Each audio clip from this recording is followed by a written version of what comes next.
Well, I guess I'd like to discuss some of my favorite passages from the Bible. I see this as an utmost important document, historically, literarily. I mean, it's a very important religious document for many reasons. But starting, I guess, in order, of course, I mean, one time I sat down, it was 2 weeks before I turned 20, and I read through the entire King James Bible in 2 weeks. Of course, I didn't sit down the entire time, but I thought I might as well read it once all the way through, and that's what I did. So, of course, the beginning, Genesis, it's very, very interesting, very wonderfully well written. I mean, I guess depending on your translation, but usually, I've never really come across a bad translation. Well, I've come across, it's all kind of perspective. It's always good to look at it in the original language, of course. Hebrew and ancient Greek and Aramaic, if you can try your hand at it. I've certainly been studying it in ancient Greek for years and years. A little bit Hebrew, and Aramaic I'm trying. Know a few words and sort of the structure of the language, but it's a little different. So here's one place that I've tabbed out. Genesis chapter 22. Essentially the story of Abraham and... I think this is Abraham, the story I'm thinking. Yes, God tells Abraham, to your only son Isaac. I think this is very important because of the story that Kierkegaard kind of interprets this, and I see it as the main problem with Hegelian dialectics is Genesis chapter 22, essentially. How do you reconcile, one, you follow what God says, you sort of your thesis right, and then you have this antithesis, thou shalt not kill. I guess I haven't come to Genesis yet, I think that's in Exodus, but the Ten Commandments shows how much I know, I suppose. But so I think this is very important. Flipping along, Book of Judges. Interesting story. I remember when my father read this to me. Judges chapter 16. He used to read various parts of the Bible to me when I was a child, and I just very clearly remember this.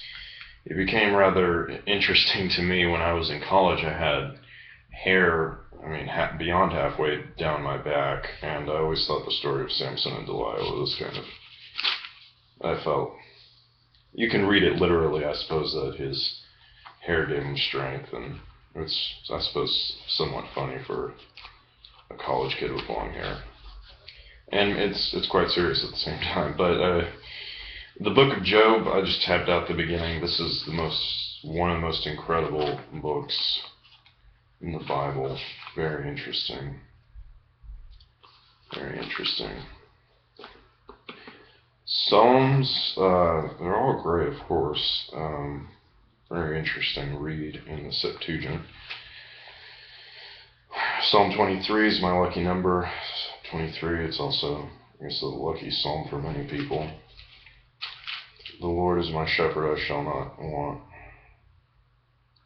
Yea, though I walk through the valley of the shadow of death, I will fear no evil, for you are with me. Your rod and your staff, they comfort me. And that's verse 4, 23, 4. So 4 is my lucky number. 4 and 23 are my lucky numbers, because I'm the 4th, and I was born on the 23rd. Just have been around my whole life. Psalm 91. I also greatly enjoy Psalm 90.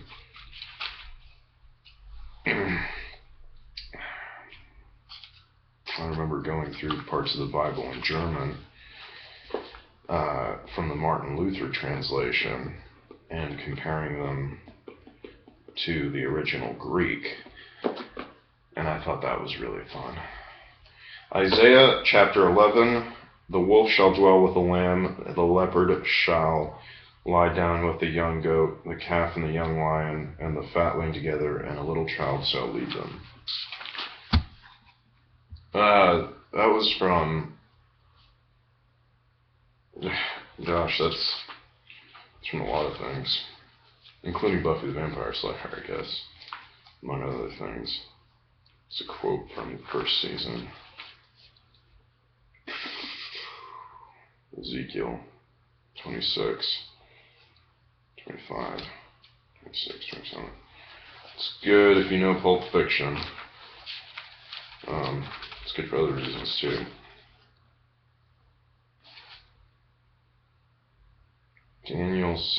Daniel 5, yes. Mene tekel upharsin, writing on the wall. You have been weighed.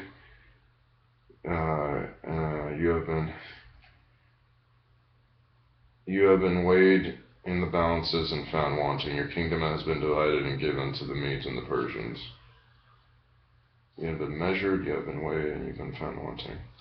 That's Knight's Tale. It should be kind of the cinema guide to the Bible.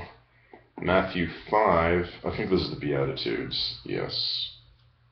No. Blessed are the poor, yes. Okay. Chapter 6. More. Yes, do not lead us into temptation. Matthew 14. Oh, yes, this is the glorious, it's a nice opera, Salome. I remember my mom and I talk about it all the time, how the first opera I sat through, I must have been 5 or 4, maybe 6, probably 5, and my mom said that I leaned over to her. I always we had a deal, we'd go through the first, we have to sit for 5 or 15 minutes, and then we could go. We had to sit there for a little bit, and if I made it to intermission, we would get to have a Sprite and a cookie.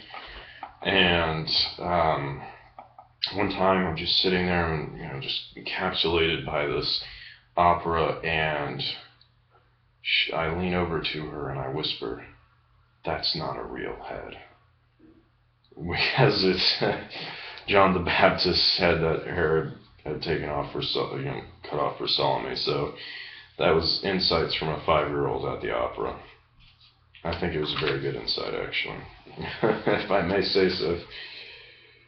Oh no, but I think this is Mark 6 that I was talking about. These 2:10 down. I heard John and Philip, because John said to him, "Well, he wanted Herod's birthday." I guess that's John 6 and Mark 6. Okay. So that's the story of Salome. Gospel of John. This is like one of my favorite parts of the Bible. I mean, it's in the beginning was the Word, and he no logos ke logos proston theon.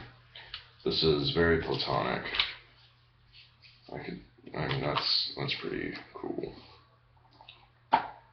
John 11, I believe this is when Lazarus woke up.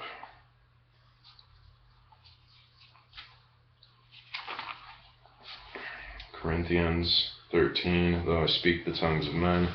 Very good. Very good.